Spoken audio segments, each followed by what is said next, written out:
Mais cela dit, vous me posez la question de savoir ce qui peut arriver, n'est-ce pas? Ce qui peut arriver. Toutes les hypothèses sont possibles. Je pense que nous sommes, comme on le dit dans notre... pour celles et ceux qui ne sont pas béninois, on dit au Bénin,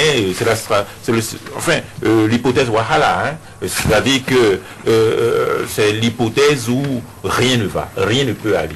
Et donc nous avons déjà... Il survit parce que il a comme une sorte de monopole de la force pour le moment.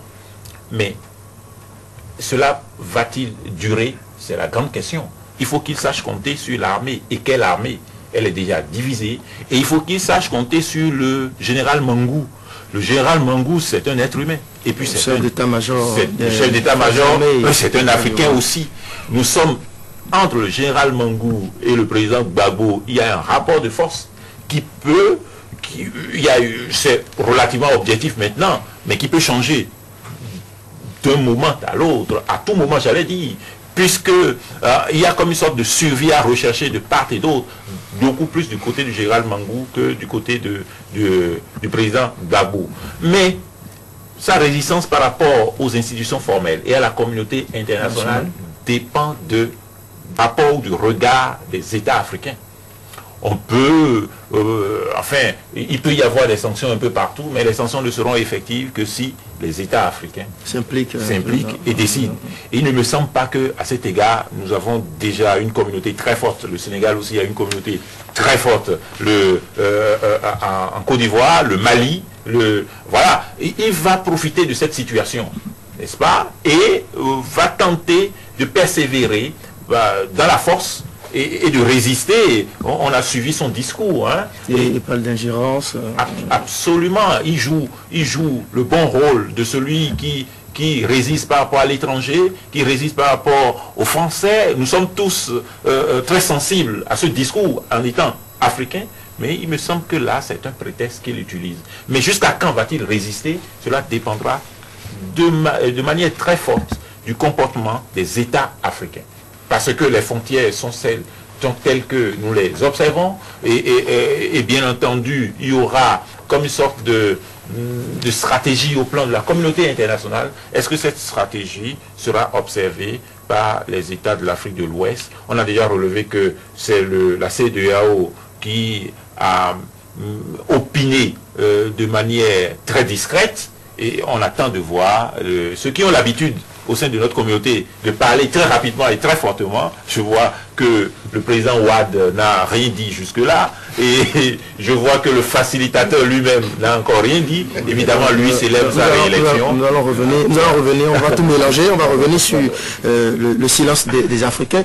Fiak Vianou, la communauté internationale, le président français par exemple, a lancé un appel à tous les dirigeants et responsables, là je le cite, responsables civils et militaires, pour qu'ils respectent la volonté du peuple et s'abstiennent de toute initiative de nature à provoquer la violence. Nicolas Sarkozy, qui a échangé longuement au téléphone avec Laurent Gbagbo, également Ouattara et les différents acteurs de cette situation en Côte d'Ivoire. Maître Djogbenou posait une question tout à l'heure: jusqu'à quand Laurent Gbagbo pourra-t-il résister, selon vous? Bon, Laurent Gbagbo aujourd'hui, moi je le retrouve un peu dans la position de Mugabe. Un peu. Encore que Mugabe a pu résister parce qu'il était le père de l'indépendance dans son pays.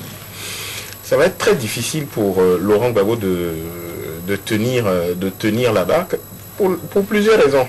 Déjà, la communauté internationale a commencé par faire le vide autour de lui. C'est-à-dire que tout le monde aujourd'hui se dit clairement, tout le monde dit, bon ok, on va vous lâcher. Si c'est ce que vous avez décidé, on va vous lâcher. Maintenant, jusqu'à quand est-ce que la Côte d'Ivoire peut continuer par vivre comme ça? Et puis, ce qu'il ne faut pas exclure dans ce pays, le général Philippe Mangou, à qui en bonus on a donné une étoile avant les élections, jusqu'à quand est-ce qu'il va... C'est sa loyauté. Oui. Jusqu'à quand est-ce qu'il va continuer par accepter jouer le jeu?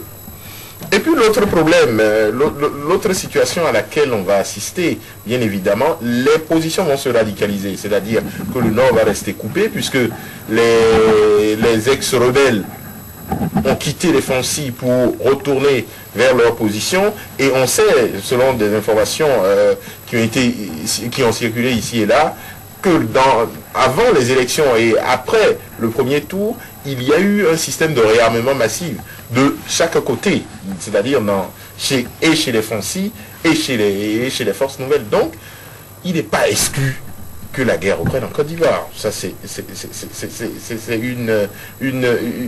une des parties de l'histoire qu'il ne faut pas totalement écarter. Il n'est pas aussi exclu que Laurent Gbagbo se retrouve tout seul et se fasse le coup nigérien, c'est-à-dire qu'il se fait rejeter, qu'il se fait éjecter de son fauteuil par quelqu'un qui soit de son entourage. Il n'est pas non plus exclu que la rue finissent par lui dicter la loi, comme lui, il a dicté la loi à Robert Guéhi en son temps. Donc, comme professeur Djobenou le disait tout à l'heure, aucun cas de figure n'est à exclure. C'est-à-dire que ça peut venir de chez lui, ça peut venir de l'extérieur, et bon, tellement serré à la gorge, il peut aussi décider à partir. Oui, Jonathan Guédébé, on a vu les forces armées ivoiriennes annoncer la fermeture des frontières, interdit le décollage sur les bases aériennes, etc. Alors que sur le territoire ivoirien, il y a quand même les soldats, il y a le casque bleu de l'ONU, il y a les forces de Licorne. Est-ce que c'était utile finalement de fermer la frontière de ce pays-là? C'est pas inutile. Je crois que il y a eu comme un début de coup d'État des militaires.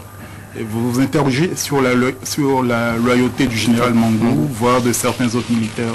Il y a eu 2 coups d'État en mouvement, celui de Gbagbo en lui-même avec son plan que chacun a vu, et en filigrane, une tentative des militaires qui a dû être étouffée ou qui a dû être reportée en tout cas. Et je crois que les jours qui viennent nous en diront suffisamment là-dessus. Cependant, je voudrais me prendre à espérer, et sans trop rêver, que la pression décisive soit celle des voisins, celle de l'Afrique de l'Ouest. Enfin, il serait temps que nous prenions nos responsabilités. Nous sommes dans une même communauté économique.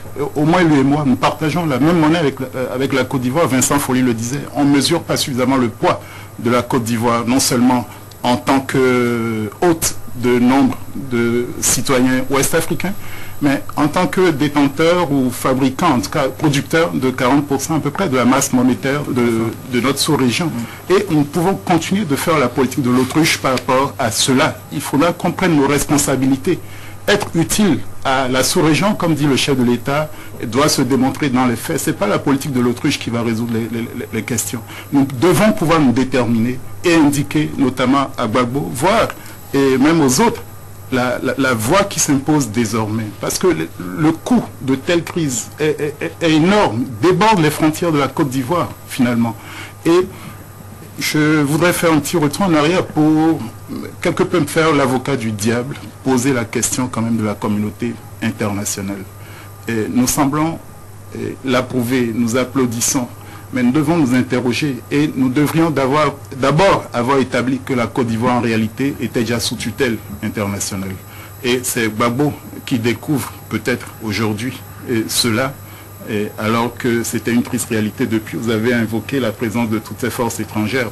On a vu la prise de parole du représentant spécial des Nations Unies là-bas. Et cela appelle quelques interrogations et une réflexion profonde sur notre dignité en tant qu'Africains et notre sens des responsabilités. Qu'est-ce que nous voulons finalement pour nos pays, nos populations? Et comment voulons-nous gérer ces États dont nous avons hérité, mais qui n'en sont pas finalement, que nous gérons à la petite semaine avec une approche néo-patrimoniale. Et Gbagbo, il a des amis socialistes dans le monde, il en a. En Afrique, il en a. Je vois qu'il se détermine également, parce qu'il est question aujourd'hui de savoir qui est qui.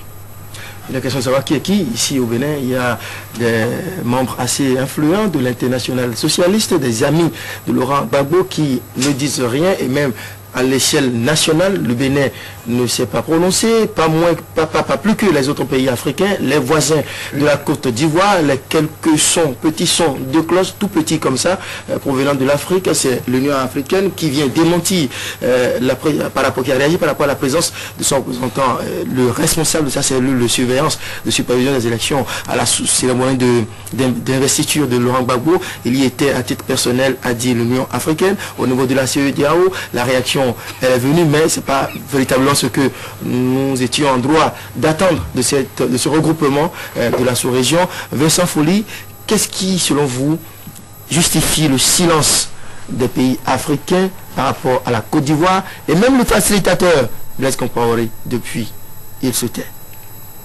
Oui, oui, je vais essayer d'aller dans le même sens que mes prédécesseurs. C'est-à-dire que le professeur Yogone a dit tantôt qu'on attend quelque chose des autres pays africains et que l'on puisse réagir contre ce qui est là, et Joël n'a pas dit autre chose, et notre ami Vidien Fiacre n'a pas dit autre chose. Mais je veux dire, j'ai dit tantôt que moi je vois deux hypothèses. Je vais être optimiste, et c'est-à-dire pessimiste. Je vois la situation qui peut évoluer de plusieurs façons. J'ai dit que ce monsieur est un historien. Et je n'ai pas, je n'invente rien.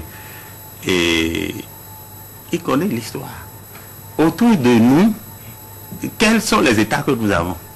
Le facilitateur Blaise Compaoré sort d'une élection. Et de quelle élection? Il a été réélu avec un score assez extraordinaire. Un score très démocratique. Est-ce que ce pays est si démocratique que ça? Est-ce que le médiateur peut-il se présenter en donneur de leçons à un Gbagbo aujourd'hui, s'il dit, mais écoutez, fais en sorte de discuter avec, ou bien de reconnaître ta défaite? Il va dire, toi, tu as compété avec qui, toi, dans ton pays? Excusez-moi de parler en termes si triviaux. Mais en dehors de ça, le pays qui a réagi, c'est le Nigeria. Le président du Nigeria, le Nigeria a toute la force, le poids économique. C'est Goodluck Jonathan qui a dit qu'il faudrait qu'on puisse, n'est-ce pas, reconnaître la victoire de celui qui a gagné. Mais tout autour de nous, vous vous demandez pourquoi les gens se taisent. Mais parce que il n'y a pas de démocratie dans tous nos pays. L'Égypte, où se déroulent les élections aujourd'hui, comment ça se déroule? Ce qu'on appelle la communauté internationale ne réagit pas de la même manière. Les frères musulmans qui ont compéti se sont retirés. Je ne sais pas si vous suivez l'actualité dans ce pays. Ça, ouais. Et donc, quand on voit tout autour, on peut dire, Gbagbo, bon, il joue son va-tout, quitte à arriver à une solution, peut-être à la kenyane. Si vous vous souvenez de ce qui s'est passé au Kenya. On a été obligé de diviser le gâteau. On a la poire en deux. C'est-à-dire qu'à un moment donné, Gbagbo s'est empressé. Avec quel empressement vous avez vu? En une journée, il a prêté serment. Pendant ce temps, toute la communauté internationale disait, c'est Ouattara, Ouattara, Ouattara. Mais la communauté internationale, c'est des États qui ont des intérêts. Demain, on va dire, bon, allez vous asseoir et essayez de former une sorte de gouvernement d'union. Ça dure depuis au Kenya. Ça va aller où?